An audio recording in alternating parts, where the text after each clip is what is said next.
How to be able to see that your relationship has emotional detachment, absence in your relationship. One of you is perhaps just completely silent, completely gone, not interested at all. I've got ways to be able to detect that. Ooh. And then things that we can do to be able to prevent that from happening.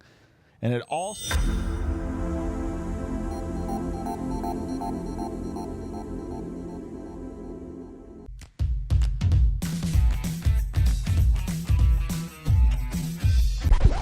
Here's a question for you. Is marriage overrated? Why aren't people getting married anymore? A new Pew Research poll found that 2 in 5 young adults think marriage is an outdated tradition. Marriage rates are at their lowest right now. Is marriage really even worth it? More than half of marriages end in divorce. If you get married, you have to be stuck with this person for the rest of your life, right? That's why you get married. So that's why it's declining. Why would you get married if you want to have just one partner when you can have multiple? Marriage is stupid.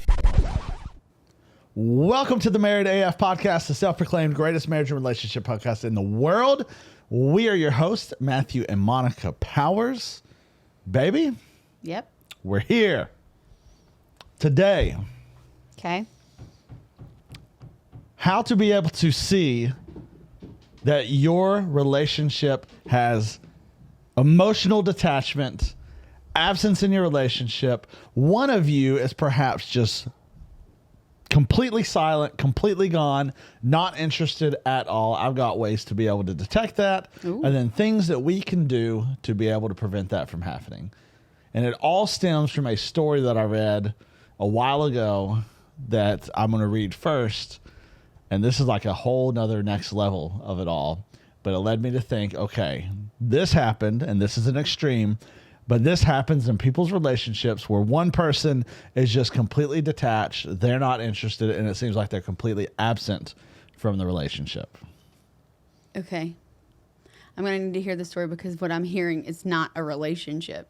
Well, one would think, and this is going to take it to another level. So here's the story. 6 weeks ago, my husband of almost 3 years took off. I came home from work to find him standing in the kitchen with a suitcase, saying that it was nothing personal, but he needed to get away for a while, and then he left. I didn't hear from him or see him for 5 weeks. I was hurt because I was also frantic with worry. I thought we were very happy, and this came completely out of the blue. He didn't go to work. They said he had taken a leave of absence, hadn't spoken to any of our friends about this, and his parents claimed he wasn't in touch with them. He came back last Thursday. He refuses to answer any questions about where he was and what he was doing. He is also a little angry with me for involving our friends and family in his personal business. I am torn between thinking that he was having some kind of crisis and thinking that he spent the last 5.5 weeks with another woman. Now that he's home, he seems to want me to forget that this ever happened and pick up right where we left off. I've told him that he needs to tell me where he's been, what he's done, or he can leave again. He says he's not talking about it anymore and he's not going anywhere. What are your thoughts on that story?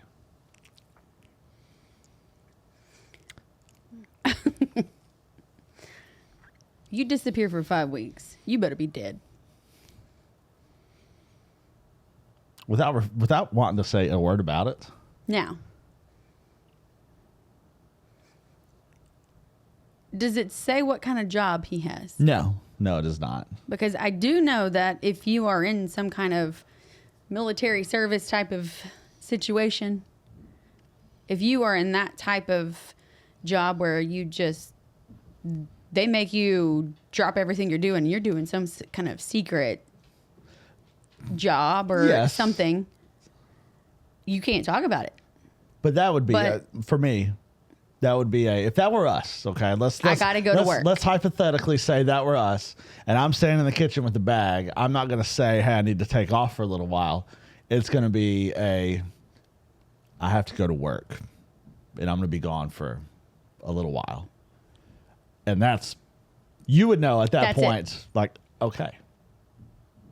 But this leads nothing to believe that. True. I'm going to say not. This dude, to me, let's hypothetically say, this guy going to work a finance job, and he's just miserable. And the reason... Why finance? Why Are not? people in finance miserable? I don't know, but why not? This is some sort of finance job. Okay. And he goes to work in an office every day, and he hates his job, which has caused him to hate his life and hate his wife. And he just needs to get away and do his own thing for a little while. That's what I picture. I picture some business guy coming home saying, I've had it. I deserve better. The grass is greener. I'm going to get me some hot, young 20-something, and we're going to do whatever we want, however we want. That's what I picture out of this. No doubt he was with another woman for 5.5 weeks. Are you kidding me right now? You're telling me that there was no paper trail to finding this dude? Supposedly. She called friends, family. I'm his not work. talking about friends. I'm talking about bank accounts, credit card statements. Now, see, that's where I would Where's go. your location on his phone or something else?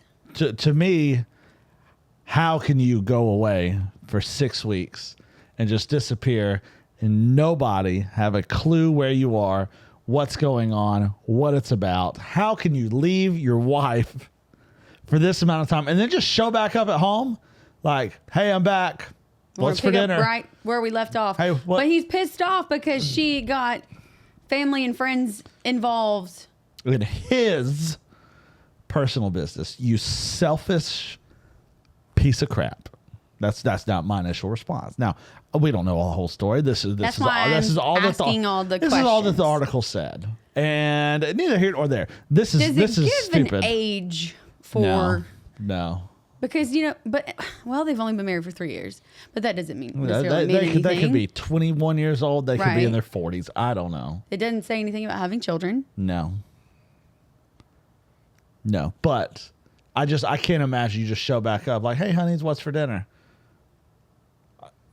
What person with any type of real functioning brain can think that that's okay? But she's obviously not okay with it. Clearly not. She doesn't need to be. But she's still there? Get your rear end out of this house right now. You tell me everything that happened, or you go and never see me ever again. If this were something that happened to me, where you just disappeared and came back 5 weeks later, you would come home to an empty house. Or I would come home and no one would ever see or hear from me ever again. I'd be a dead man. You were gone for 5 weeks and nobody knew where you were. We're going to challenge that for the rest of your life. So, but that article led me to believe. Now, this is an extreme, crazy situation that I think is hopefully extremely rare. But it led me to believe that he apparently was so unhappy that he just, instead of creating distance that we normally see in a relationship where you're a little standoffish, you feel like you're growing apart, you feel like you're roommates. We see that all the time. Dude just picked up and he's just gone and just left. So it made me think, okay, when you have absence in the relationship, most of the time people are going to say it just kind of happened out of nowhere. But I believe that there are usually going to be signs that were all along the way that we were just blind to. We didn't want to see them to prevent this from happening. So I've got several things, several signs for you to be able to see, are we becoming distant in our relationship? Now, you're going to have good days and bad days, and sure, some days just feel like, man. But for real absence and distance in your relationship, for you to feel that should be something that you see. So here's some things to be able to recognize that. Your spouse no longer will share his or her problems with you. And I totally agree with that. I could see that. Because they don't care to talk to you about it. You're supposed to be for each other. Yeah. And like, you're the first person I'm going to come to with anything, and vice versa. And that's how most relationships need to work, where you and your spouse, you can openly talk about things when there are problems, whether it's personal or it's in your relationship with the kids, at work, family, whatever. You come to your spouse, you talk about it, and they help you work through it. I agree. I think the moment that you start noticing where you can tell your spouse is bothered by something and they begin to kind of draw back and they're not sharing their problems with you and they give you just the fine answer, I think that is a red flag, and it's saying maybe there's something going on here. Now, if it That's happens, always with the female. well, Fine. Most of the time, they just want you to dig in a little deeper and ask more questions. I mean, good Lord, that is a whole nother topic for another day, which is, I have thoughts on that, and we do not have the time to be able to discuss that and that's not even a word. How furious I get when that happens. But I think if it's something you begin to see as a pattern that happens over time and over time, that's a red flag that pops up to say, okay, what's going on? Like, not just once, but yeah, multiple I mean, times. it could be Okay. once Yeah, I where, could see that. you know, like, how's everything fine? You can tell now there's something going on. A one-off thing's going to happen. That's just human nature. We kind of shut off and do that. But when it's consistently, and you consistently see your spouse is no longer sharing their problems with you and seeking advice from you, I think that is a red flag that, hey, there's some distance that's being created and a wedge that's being driven in your relationship. The second one, that you find that your spouse is unmoved by any show of emotions. That if your spouse, like if you came to me and you're visibly upset about something and something has hurt you, you know, you're crying, you're angry, you're frustrated, whatever. There's some real emotional thing going on, and if I'm just deadpan, like, yeah, well, that stinks. That has happened to me before. With you. It's not a good thing. But it was very recent. Do you not remember this? Maybe I don't. Got live on air. I lit you up the next morning because of it. What was it? I was having a very bad dream. It was so real. And I woke up crying to the point where I went to check on our children, that they were still here. And my dream did not come true. I get back in bed sobbing. You remember now? I remember. But I get in bed and you're always like, baby, wake me up if you have a bad dream. And you usually console me. I mean, it's very rare. Or is this, I totally remember. I completely blew you off. I tried to snuggle and get you to pay attention. You pushed me to the other side of the bed. And I just turned over. Listen, my emotions went from sad to pissed off in less than 0.2 seconds. Listen, in my defense, I was dead asleep when this was going on. A freaking tornado could have come through the bedroom. I'd been unbothered, had paid no attention whatsoever. But so yeah, I didn't show you any type of emotion when you were going through that. I was completely unmoved. And in my defense, I was exhausted. I was passed out. I was in my deep, deep sleep in that moment. Yeah, because the next morning when I lit into you, you had no idea that it happened. You were like, oh, baby, I'm so sorry. I was like, get away from me. Now, listen, this isn't as bad, but this is almost as bad as when your wife gets mad at you for something you did in her dreams that you got nothing to do with. I've done that. I think every woman's done that at some point in time. Like, how dare you do that to me in my dream? It's like, what are you talking about? Well, I always say, let me tell you what your dream guy did last night. I got no control over him. But I'm looking at the guy that looks just like the dream guy. Not my fault. So, yeah, all right. So, yeah, I did I was unmoved by your emotions. But in my defense, I was in a deep, deep sleep, and anything could have happened, and I would have had no clue that was going on. That is true. But if your spouse is awake and they're aware that things are happening, and you come to them with emotions they're unmoved by, yeah, that's something that's definitely going on. The third one, if they're indifferent to solving any type of conflict mutually, where if you're having a disagreement about something, and they're completely indifferent, like I could care less if we get through this. Like, I know we're not on the same page about something, and I don't care if we solve this or not. I'm going to go on and do my thing. I think that is also a huge red flag, where if your spouse is they don't care. They're indifferent. They're not worried about it. Like, okay, we disagree. We'll agree to disagree. Go on and let's do our own thing. Doesn't matter. Yikes. That's going to create some huge distance in your relationship. No, we've been at that point, but it wasn't something that mattered. No. Like you would think this is the right way, and I would think this is the right way. And it wouldn't be an argument to the point of, it doesn't matter. Move on. That it would affect the relationship. No. And those are okay because not everybody's going to agree on everything. Yes. And but when it's something that is serious and it's a continued thing and it's not ever going to be solved and you can't just be okay with it.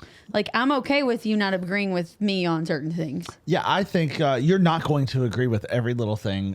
No. You're not going to have this be on the same page with your spouse about every little thing. And there will be times where it is okay to agree to disagree on something. But when it comes to big things, big ideas, big conflicts, life type stuff, yeah, you need to come to some sort of resolution together. And in those moments where your spouse is like, I don't care, I'm indifferent about this. Oh, I couldn't imagine. That's just another one where a wedge is being driven right there. The number 4, there's a lack of interest in having sex.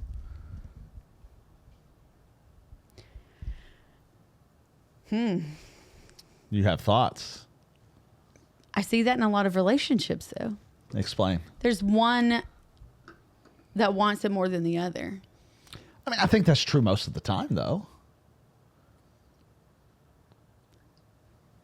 I guess so, but in a way that it's affecting the relationship. Does that make sense? It does. Like, of course, you want sex some more times than not, but when I want it, you're always going to want it, kind of thing. And we just have a very healthy sex life. Mm-hmm. That's not a secret. Happy about it. Very. But there are the people that, well, it's my birthday. I'm gonna get mine tonight. Get my birthday booty. I'm gonna get Valentine's Day booty. Yeah, I'm gonna get it's anniversary like booty. I'm gonna and that's get it. these. Yeah. This amount of times, but there are some cases where maybe there's some trauma, I'm sure. and that causes some other issues where let's be honest, it's most of the time the women who have some serious trauma that has happened, and the men want sex. That's just a need for a man. It is. It's a basic need. Yeah. It just is. And not all women are okay with continuing to Do it. have sex because they start thinking about bad things. You can't let that's the past. You cannot let that interfere with the relationship that you have, especially if it's a healthy relationship. Right. And if that's a very real past for a lot of people. Mm-hmm. I mean, there is trauma that people have to deal with, and there's abuse that people go through and maybe went through when they were much younger, and it's coming up now. Those are things where you need to get the help that you need to be able to get through that. There are people you can talk to over this. You don't need to hold that in all by yourself. Your spouse is someone you need to be able to talk to about that, openly talk to about that. And your spouse needs to be someone who is supportive of you through that. The street goes both ways on that. But if that is you, absolutely, you need professional help. You need to speak to someone about it. You can't hold it in. It's not going to work. Things like that are going to happen. Totally. But it can be just another sign of, hey, there's distance being created, especially if you had a very healthy sex life at one point in time and things have been really good, and now all of a sudden she or he just seems no longer interested. Well, I also see the women after having a baby, even year to 2 years after, might not be comfortable with their body. Correct. We've seen a lot of that. Yes, we have. Where no matter what, in his eyes, she's absolutely gorgeous. Doesn't matter if she's gained weight. Doesn't matter if her body has changed. He still holds her on a pedestal. She can't get past her flaws. That causes issues because she's not going to want to let him see her. So that makes a distance in the one relationship, and two, sex is not going to happen. And I've said this before. If you don't want him to see, have sex in the dark. Turn off the lights. Turn off the lights. He does not care as much as you care. No, in fact, he, I won't say he doesn't care, but he definitely is not thinking about yourself what you think about yourself. He No. is definitely not thinking as negatively about you as you are thinking about yourself. No, not at all. Not in the least bit. So that's definitely what I got. Just a couple more here. Secretive behavior, I think, is maybe red flag like number one. Well, yeah. But Red flag. example. Just being very secretive, being very non-informative, not going into any type of detail. Of course, hiding phones. You walk into the room, they close their computer real quick. Just kill all anything their like that. apps. Kill all their apps real fast. I know for you and I, we say it a lot. Our phones are always up like this. I mean, they're up. They can be seen by whoever. We have nothing to hide there. When a couple especially is there and you see them face down, boom. That's just saying, what's going on there? Now I can see if it's in a group setting or something like that. Maybe keep it in your pocket, keep it in your purse, something like that. But just secretive type behavior. If you're on opposite ends of the couch and, typically it goes towards phones and they're just kind of shifted away from you because I don't want you to see what's going on here. There's only one time where I think that is perfectly okay. And that is if you are trying to shop for your spouse, get them something for whatever, and surprise them with something. Absolutely. Other than that, absolutely not. I mean, it should be an open book both ways. But if you recognize secretive behavior, where you can just tell they're not telling you or disclosing the full story about something, I think that's just another thing that's, your spouse is lacking some transparency there. Yeah, if your spouse cannot go through all of your tech gadgets and see what emails have been sent or text messages, the hidden stuff, the private side of all that, there's definitely something going on that you don't want them to know about, and that is not healthy. No, it's not healthy at all. Two more signs that you're seeing some absence or going that direction in your relationship: frequent escapes, where your spouse is just constantly like, I need to go for a walk. Just something as simple as that. And it's constant, like, I need to get out of the house. Maybe they're sitting in their car for 10, 15 minutes once they get home every single day. Stuff like that. Frequent potential trips where I need to have another guy's weekend. I need to have another girl's weekend. I need to have another this. I need some me time. I need some this. I need some that. Where they're just trying to completely escape reality and escape what they have going on right in front of them. Maybe it's even overcommitting at work. Like, I got another project to work, and they're signing up for all these things to do at work so they do not have to come home to you. Is that what you think about me when I go on my girls' trips? Every single time. No, I'm more jealous. So I'm like, I want to go. Not the girls' trip side, but I want to go where you're going. That's fun. Because we go to the same place every single time. Exactly. And it is a little infuriating. The last one is an inability to share joy. And I think this one kind of goes back to unmoved by emotions. Yeah. But the inability to be able to share joy. Like when you go on your girls' trips, I'm kind of funny sometimes, jealous, and make jokes about it. But I'm extremely happy for you to be able to go do that. I'm on, like, these people that are listening or watching don't understand that my girls' trips are to Disney World. Yes. They are. I guess that we're the people that they call Disney adults. Disney adults. Listen. Is that I don't even know what that really is. I've heard that. That's a thing. Yeah. Where you like to go to Disney. I'm sorry. I'm not going to apologize. I said, I'm sorry. I'm sorry. I'm not. I'm sorry. I'm so sorry. I'm so sorry. I'm not going to apologize, but I'm sorry. Yeah. What's that? Demi Lovato? Sorry, not sorry. There you go. That's it. I am not going to apologize for being able to, go on those kind of trips. But we love to go there and act like a kid. Yes. It's fun. We also take our kids to act like kids too. Yes, we do. So we're always acting like a kid when we're at Disney World or Disneyland. But we always go to Disney World in Florida for our girls' trips. I'd say 80% of the time, I'm either texting you or FaceTiming you because of whatever is happening in that moment. I have to share it with you. So you're sharing that experience with me, even though I'm 500 miles away. which is great. But I'm able to. But you're jealous, but at the same time, I'm jealous because I want to be there. overjoyed that I get to be there. I'm so happy that you get to be there, that you get to experience that you get to have fun and do that. And if you're unable to share joy when something positive happens for your spouse, and something as easy as that, or a promotion at work, or something great happened with one of their friends and they're excited about it.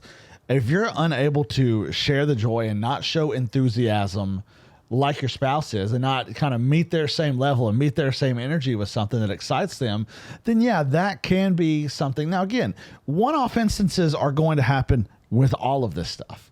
One-off things are going to happen every step of the way, but it's when you notice a pattern and you see something consistently happening over and over and over again, that's the moment where it says, there's something going on. I don't know what it is, but there's something going on here. Now, some of the times when you might want to read the room on a situation, when you want to share some good news and your spouse is maybe feeling bad, had a really bad day, it's not something that you want to cheer them up with, in a sense. Yeah. Let me tell you about the amazing thing that happened to me today. I'm sorry you had a terrible day, but let me tell you what happened to me. Exactly. Don't do that. That's what's going to kill that. You're going to be a joy kill. Yeah, yes, you most certainly are.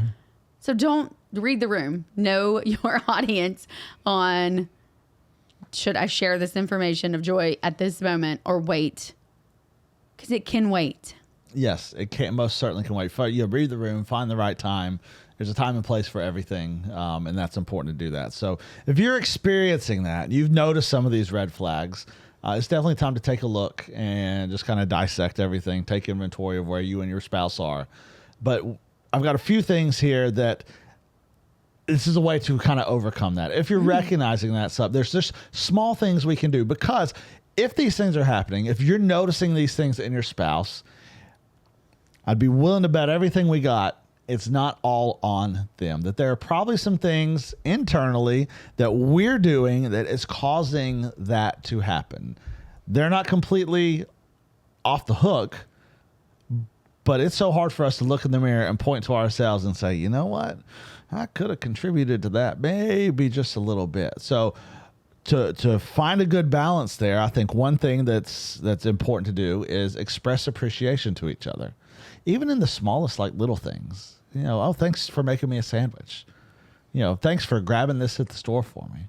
Oh, thanks for, you know, whatever that looks like. Man, that can change someone's mood so fast, especially if someone's feeling distant, seems like they're distant. If they've had a bad few weeks, man, something so small as just feeling appreciated can change the game. I agree. Completely change the game. So express appreciation. The next one, engage in new activities together.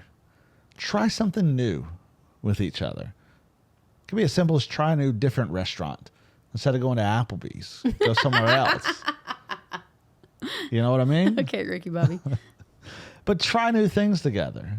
And I mean, that's something exciting. It's an experience that you get to have together. It's the first time. It's something you remember. You can build off of that. You talk about it. It brings back a good memory, especially if it's something fun and exciting. And I'm not saying we went through anything difficult for it to happen, but I think back when we were in Hawaii and we did the shark diving together. I mean, that was an unbelievable new experience, new activity, something kind of crazy. But it's something we'll always remember, something we cherish that we did together, and our kids got to do it as well. Yes. I mean, that's a great memory as a family that we can talk about, we can remember, we can have that experience. And I mean, that's just a way that it builds closeness. Or you can just go to Applebee's and dress up really fancy. Or you can go to Applebee's and dress up really fancy. You don't get it. It's okay. No, I don't get it. It's a song. Fancy. I think it's fancy like Applebee's. Applebee's is so far from fancy. But I love some It's a country Applebee's. song, Matthew. Makes sense. Okay. Yeah, I don't know that song. I at know. all. Did Travis Tritt sing it? I honestly don't know who sings it. See? I just know our nephew sings it. Well, if it's a country song, what I know about country, Travis Tritt definitely sang that song. So engage in new Matthew, activities Applebee's together. was our first date. Applebee's is awesome. The quesadilla burger We they used to dressed have. fancy. It was homecoming. That's what you did. We Because went to Applebee's for homecoming. because Applebee's was fancy at that time for us. We didn't have any fancy restaurants around us at all. Are you kidding me? What are you going to do? Go to Applebee's or O'Charlie's? Those are your two spots. Because they're right next door You got to no each other. choice. So you engage in new activities together because that will help you with the third one. It rebuilds trust. Rebuild trust with each other. And now, how do you do that? Engage in new activities with each other. I'm Try not something telling new. you Take to a go risk. jump in a shark tank and go swimming with sharks, but That takes a little bit of trust. Maybe just dress fancy at Applebee's. Maybe just dress fancy at Applebee's. And the last one, practice empathy with each other. oh, that's tough. I know that's tough. We talked about that in our last episode, but practicing empathy is so important, especially when you see the crap that goes on today. People are dealing with a lot of stuff. Your spouse is dealing with a lot of stuff. Be empathetic to their situation and what's going on. Listen to them. Hear them out. And we talked about it the last episode. If you don't want to talk about it, go back and listen to the last episode because we need to practice empathy with each other so badly. So those are things I think that signs you can easily see that could cause some absenteeism in your relationship, some emotional distance, emotional detachment with each other that frankly is just not healthy for you. It's not good for you. I agree. So do you have anything you want to add, baby? As I shut my laptop real quick so you can't look at it. You're a nerd. I love my nerd. I'm so glad that you do. Shall we leave? We live here. Well, you know what I mean. Until next time, Married AF Internet You're audience. so funny. God, we love you. We are so thankful for what you do. We're thankful for this platform that you've provided us. We pray over every single episode, every single word spoke, that it comes from you and it reaches the people that need to hear it. And God, just take it to those who need it. And that's really the only thing that matters. We will keep doing this as long as you want it. We trust you to do what it is that you can do and go further than we could ever even imagine. And it's only because of you. I pray that everything that we do, you get all the honor, you get all the glory, because it's only because of you. We love you so much and we are so thankful. In Jesus' name, amen. Amen. Play ball.